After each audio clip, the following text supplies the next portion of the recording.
Hello दोस्तों, कैसे हो आप सभी लोग। आशा है आप सभी लोग अच्छे होंगे, स्वस्थ होंगे और मस्त होंगे। तो आओ हम इस वीडियो में पढ़ते हैं गॉस के नियम के अनुप्रयोग। इससे पहले वाले वीडियो में हम गॉस के नियम के बारे में बहुत अच्छे से बता चुके हैं। तो वो गॉस के नियम भी बहुत जरूरी है। अब इस वीडियो में हम गॉस के नियम के अनुप्रयोग पढ़ेंगे। तो गॉस के नियम के अनुप्रयोग बहुत ही जरूरी है। लगभग में हमको 5 नंबर देकर जाता है बोर्ड परीक्षा में, 5 नंबर के आएंगे जरूर।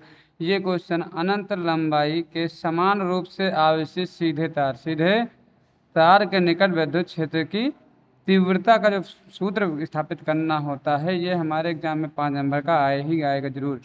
तो इसलिए आप सभी लोग इस वीडियो को स्किप ना करें और इस वीडियो को लास्ट तक देखें, जिससे आपके पूरे 5 नंबर कंफर्म हो जाए। तो देखो यहाँ पर कह रहा है अनंत लंबाई का एक समान रूप से आवेशित सीधा तार। तो सबसे पहले एक अनंत लंबाई का एक सीधा तार बनाओ। तो मान लिए कि माना ये अनंत लंबाई का ये एक सीधा तार है, सीधा तार है। समान रूप से आवेश मान लें इसको, समान रूप से प्लस क्यू आवेश दिया गया है, प्लस क्यू आवेश दिया गया है। तो इसके निकट हमें विद्युत क्षेत्र की तीव्रता ज्ञात करनी है। तो देखो यहाँ पर आवेश अगर है तो आवेश के कारण विद्युत क्षेत्र की तीव्रता उत्पन्न होती है। तो हम मान लें इससे आर मीटर की दूरी पर, आर मीटर की दूरी पर एक बिंदु पी है, एक बिंदु पी है, जिस पर हमें विद्युत क्षेत्र की तीव्रता ज्ञात करनी है। इस एक अनंत लंबाई के एक समान रूप से आवेशित तार से आर मीटर की दूरी पर एक बिंदु पी है, जिस पर हमें क्या निकालनी है, विद्युत क्षेत्र की तीव्रता ज्ञात करनी है। अब हमें गॉस के नियम का प्रयोग करना, तो गॉस का नियम लगता है बंद पृष्ठ के लिए। तो इसके लिए हम एक गॉसियन पृष्ठ, बेलनाकार गॉसियन पृष्ठ की कल्पना कर लेते हैं।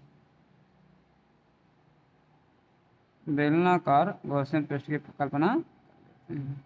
मान लेंगे बेलनाकार गॉसियन पृष्ठ है,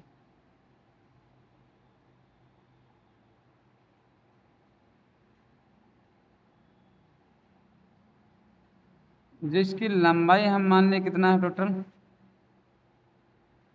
इस गॉसियन पृष्ठ की लंबाई है, बेलनाकार गॉसियन पृष्ठ की लंबाई L है।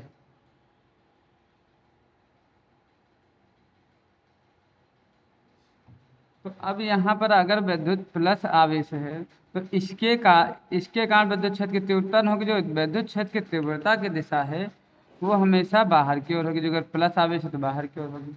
तो अगर ये आवेश है तो इसके कारण सभी बिंदुओं पर विद्युत क्षेत्र की तीव्रता क्या रहेगी, समान रहेगी।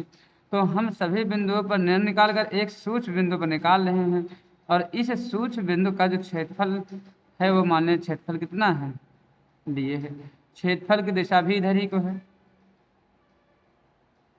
विद्युत क्षेत्र की तीव्रता की दिशा भी इधर ही को है। तो हम इनमें थ्योरी लिख देंगे कि माना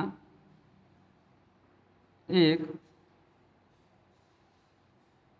अनंत लंबाई का समान रूप से आवेशित सीधा तार है, समान रूप से आवेशित सीधा तार है, जिसकी लंबाई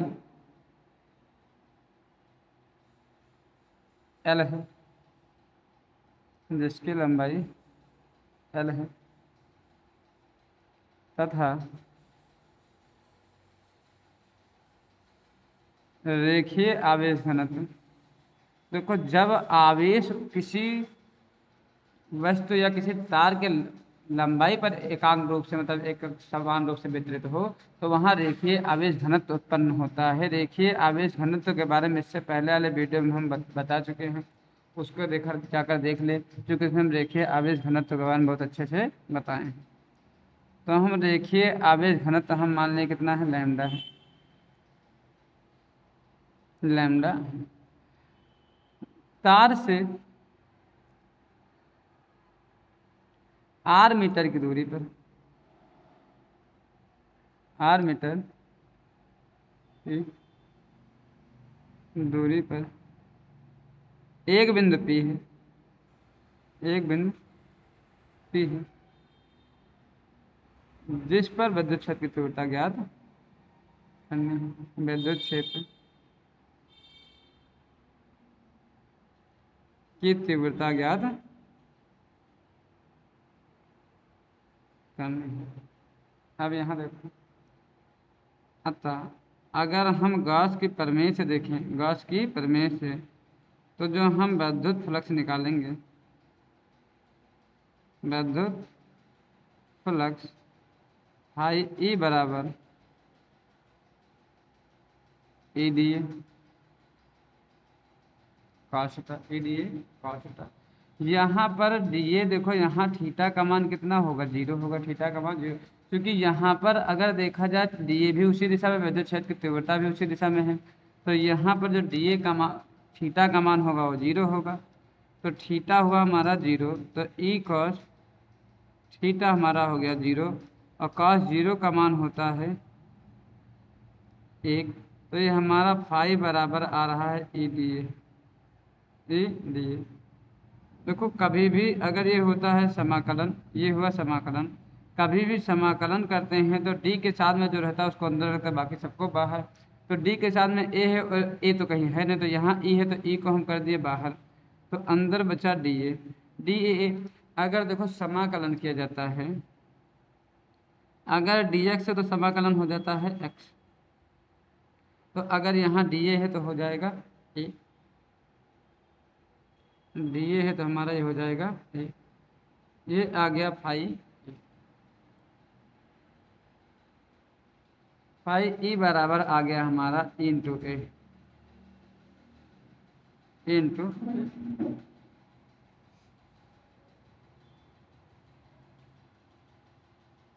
ए हुआ हमारा क्षेत्रफल, ए क्षेत्रफल।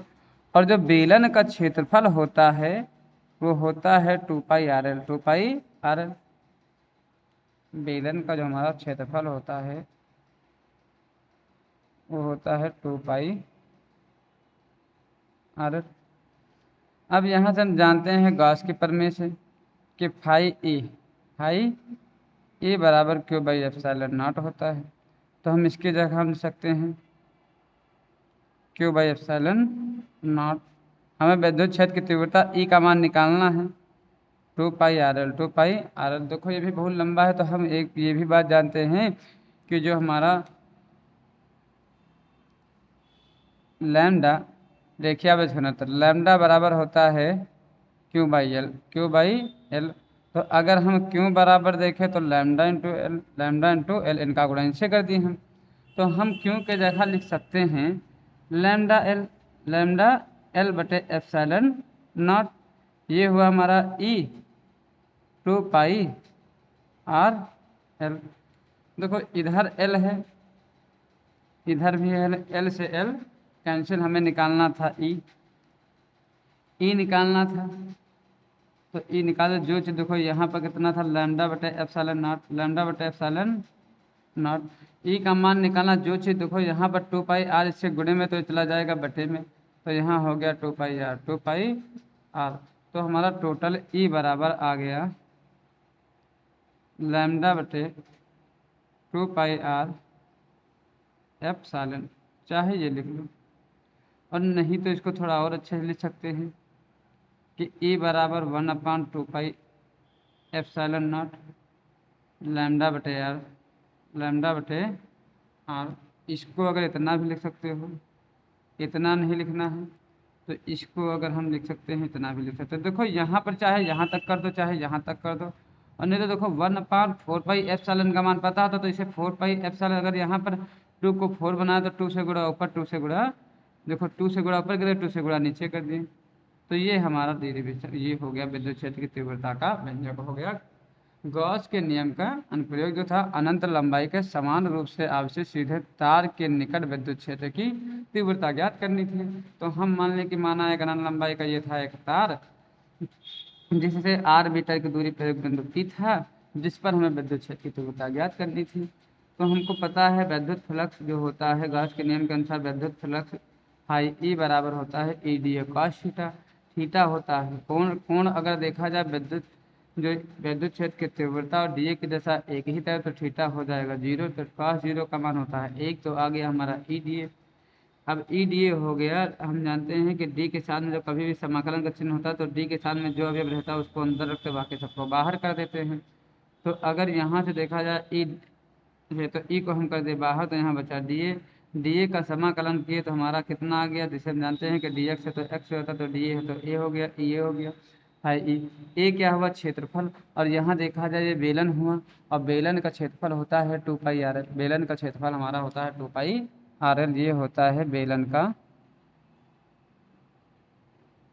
क्षेत्रफल। तो 2 पाई आर एल रख दिए। अब हमें निकालने थे विद्युत क्षेत्र की तीव्रता। हम जानते हैं फाई ई बराबर होता है Q by epsilon not, Gauss के प्रमेय के अनुसार, गॉस के नियम के अनुसार फाई बराबर ये रख दिए। हम जानते हैं कि जो रेखीय आवेश है ना, तो लैम्डा बराबर क्यू बाई एल होता है, तो क्यू की जगह हम कह सकते हैं लैम्डा एल लिख सकते हैं। एल से एल कैंसिल, ई का मान निकालना तो एक गुणे में चला गया। देखो ई का मान निकालना था तो जो चीज़ गुणे में दूसरे के बटे में चली जाती तो इतना आ गया। अगर इसको इस प्रकार भी लिख सकते हो, नहीं तो इसे 1/4 पाई एप्सिलॉन नॉट लैम्डा बटे आर लिख सकते हो। इसको और बेहतर तरीके से लिखना चाहते हो तो ये 1/2 पाई एप्सिलॉन का मान पता नहीं होता, 1/4 पाई एप्सिलॉन मान 1/4 पाई एप्सिलॉन नॉट का मान पता होता है, तो इस रूप में बदल दे, 2 से गुणा ऊपर कर दे बटे में हो गया आर। ये हुआ विद्युत क्षेत्र की तीव्रता का विज्ञान। आशा होगी आप सभी लोग को ये वीडियो पसंद आई होगी। अब हम आप इसके नेक्स्ट वीडियो में इसका दूसरा अनुप्रयोग बताएंगे।